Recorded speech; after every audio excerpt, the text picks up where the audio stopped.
Hello friends, welcome to my YouTube channel Stephen academy में आपका स्वागत है। और दोस्तों, आज का हम वीडियो फिर से लेकर आए हैं बीएससी एग्रीकल्चर 5th सेमेस्टर वालों के लिए। जैसा कि मैंने आप लोगों की 2 क्लासें इस सब्जेक्ट की अपलोड कर दी हैं और सब्जेक्ट का नाम है आप लोगों का रेनफेड एंड ड्राईलैंड एग्रीकल्चर। इसकी मैं 2 क्लासें आप लोगों को ऑलरेडी अपलोड कर चुका हूँ यूट्यूब पर और ये आप लोगों की तीसरी क्लास होने वाली है। तो प्लीज़ वीडियो को अगर आप लोगों को अच्छा लगे तो प्लीज़ इसे लाइक कर दीजिए और अपने दोस्तों के साथ ज़रूर शेयर करिए। ठीक है, चैनल पर नए हो तो सब्सक्राइब करके ज़रूर जाइएगा। तो चलिए इसमें बात करते हैं कि आज के इस वीडियो में रेनफेड और ड्राईलैंड एग्रीकल्चर के किस टॉपिक पर बात होने वाली है, जिसे देखते हैं।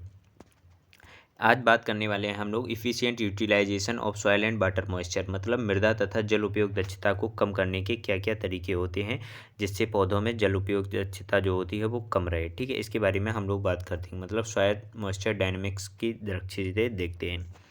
इसमें बात करने वाले हैं सबसे पहले सॉयल मॉइस्चर डायनेमिक्स के बारे में। तो मृदा नमी संरक्षण जो होते हैं, इसमें जो पहला आता है रन ऑफ मतलब अपधावन, जिसे हिंदी में बोलते हैं क्या, अपधावन कहते हैं। इसमें बात करने वाले हैं कि वर्षा जल का मृदा सतह पर बहाव होता है। नमी संरक्षण तकनीक में जल बहाव को कम करके मृदा में अधिकतम नमी को संरक्षित किया जा सकता है। ठीक है, अगला पॉइंट आता है कि infiltration and deep percolation. Infiltration and deep percolation क्या होता है, इसमें किस प्रकार से मृदा नमी संरक्षण करते हैं। इसमें बात करते हैं कि वर्षा जल का वह भाग जो बाष्पीकरण और बाष्पोत्सर्जन में प्रयुक्त होता है उसे प्रभावी वर्षा कहते हैं। जो बाष्पीकरण और बाष्पोत्सर्जन में प्रयुक्त हुआ जो भाग होता है वर्षा जल का, तो उसे क्या कहते हैं, प्रभावी वर्षा कहा जाता है। यह पूरे वर्षा जल का 20 से 50% भाग जो होता है ये होता है। ठीक है, 20 से 50% का भाग होता है।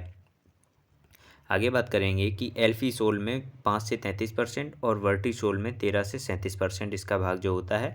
टोटल कितना होता है, 20 से 50% इसका आता है। आगे बात करने वाले हैं नेक्स्ट की। नेक्स्ट में क्या दिया गया है कि वर्षा जल का मृदा सतह से नीचे के संस्तर में जाना, जिससे सतही जल की मात्रा बढ़ती है तथा यह प्रक्रिया पर्कुलेशन व इन्फिल्ट्रेशन कहलाती है। यह प्रक्रिया पर्कुलेशन और इन्फिल्ट्रेशन कहलाती है। ठीक है, इन सब क्रियाओं को अपनाकर हम क्या करते हैं कि मृदा या नमी को संरक्षित करते हैं।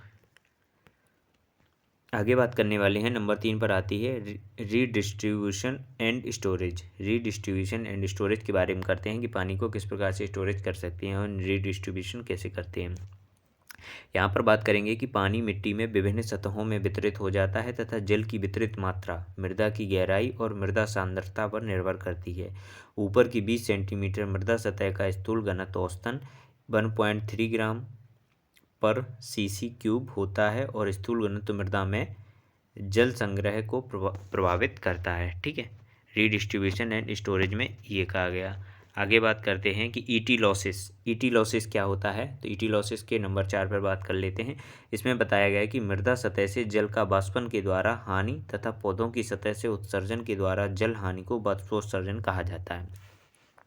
जो मृदा सतह से जल के वाष्पन के द्वारा जो हानि होती है और पौधों की सतह से जो उत्सर्जन के द्वारा हानि होती है, मतलब ट्रांसपायरेशन एंड इवेपोरेशन, इसलिए इसे कहा जाता है इवेपो ट्रांसपायरेशन, मतलब ईटी लॉसेस। ठीक है, इसमें कहा गया कि रिड्यूसिंग ईटी लॉसेस क्या होता है, वाष्पोत्सर्जन हानि को कम करने के क्या क्या उपाय होते हैं उनको यहाँ पर नीचे बताया गया है। ठीक है, यहाँ पर नीचे दिया गया है, इसके बारे में देखते हैं।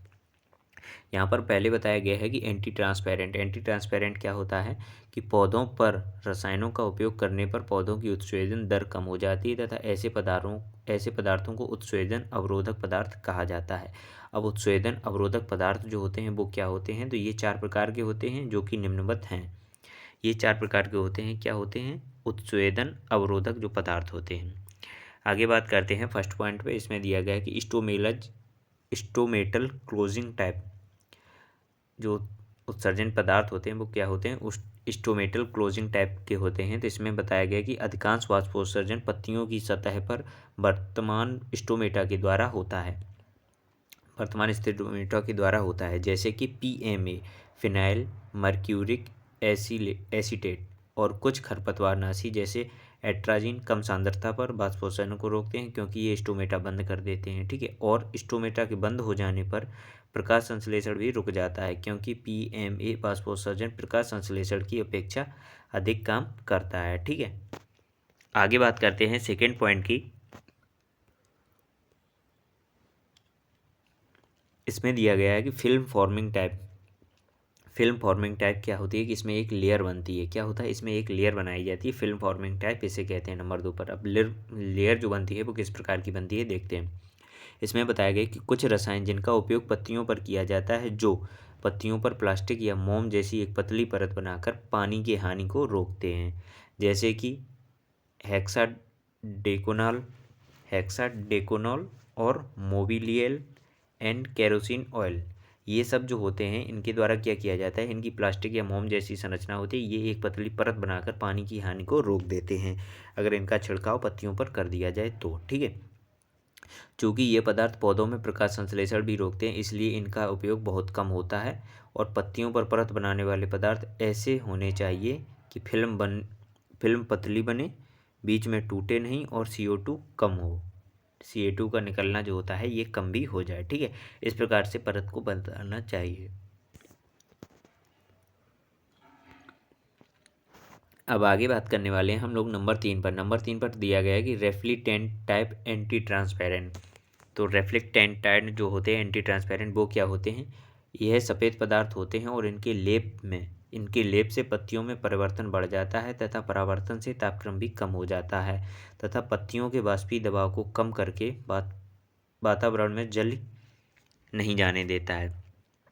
इसमें क्या होता है, जो इसके लेप से पत्तियों में क्या होता है, परावर्तन बढ़ जाता है तथा परावर्तन से तापक्रम कम रहता है। जो सूर्य की किरणें आती हैं तो वो वापस लौट जाती हैं, तो इससे क्या होता है, ये परावर्तन होता है।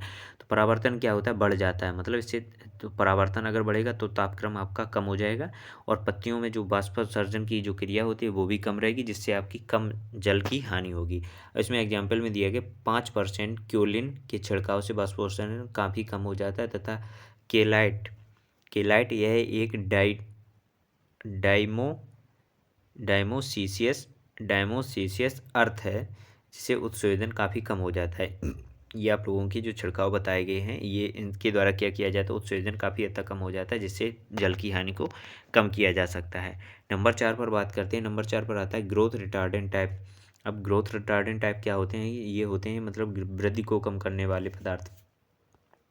इसमें कहा गया कि कुछ रसायन पौधों में भूमि के ऊपर जाने वाले भाग की वृद्धि को रोकते हैं किंतु जड़ की वृद्धि को बढ़ा देते हैं, जिससे कि इससे पौधों में सूखा सहन करने की क्षमता जो होती है वो बढ़ जाती है। ठीक है, इससे क्या होता है, पानी की कमी में भी पौधे जीवित रह पाते हैं।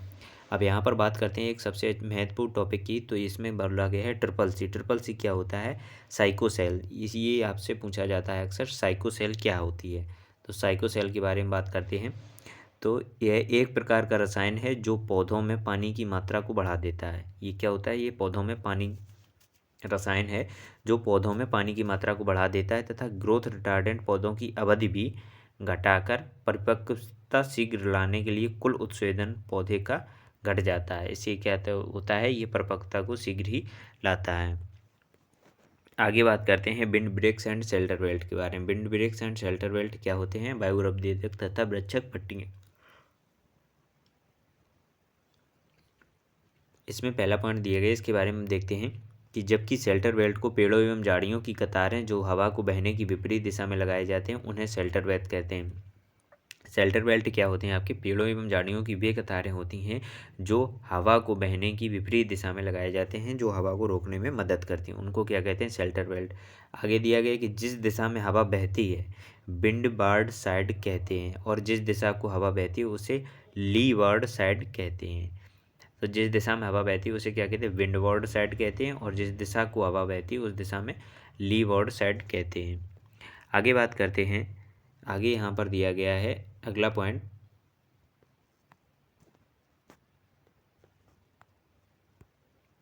शेल्टर बेल्ट हवा के विपरीत दिशा में लगाए जाते हैं। वे हवा को बहना पूर्ण रूप से नहीं रोकती हैं, उनमें से कुछ हवा निकल जाती है। शेल्टर बेल्ट जो होती हैं ये हवा को पूर्ण रूप से नहीं रोक सकते, उनमें से कुछ हवा निकलती रहती है।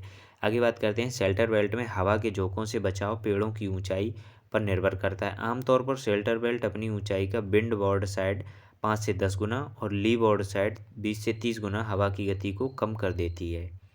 ठीक है, ये हवा की गति को लगभग कितना कम कर देती है, 20 से 30 गुना कम कर देती है और हवा की गति को कम कर देती है। तथा इसके बाद बात करते हैं कि हवा के वेग में कमी होने के कारण बाष्पीकरण व उत्सर्जन भी कम हो जाता है और यह कुल उत्सर्जन हानि को भी हटा देता है। जो हानि होती है इसके द्वारा उत्सर्जन, जो हानि होती है पौधों में, तो वो हानि नहीं होती, जिससे क्या होता है पानी कम मात्रा में पानी की आवश्यकता होती है पौधों की। ठीक है, तो दोस्तों ये आप लोगों का क्लास 3 थी। वीडियो आप लोगों को अच्छा लगा तो प्लीज़ इसे लाइक कर दीजिए, अपने दोस्तों के साथ ज़रूर शेयर करिए। अगर चैनल पर नए हो तो सब्सक्राइब जरूर करिए। मिलते हैं आप लोगों को नेक्स्ट क्लास में नेक्स्ट टॉपिक के साथ, तब तक के लिए धन्यवाद।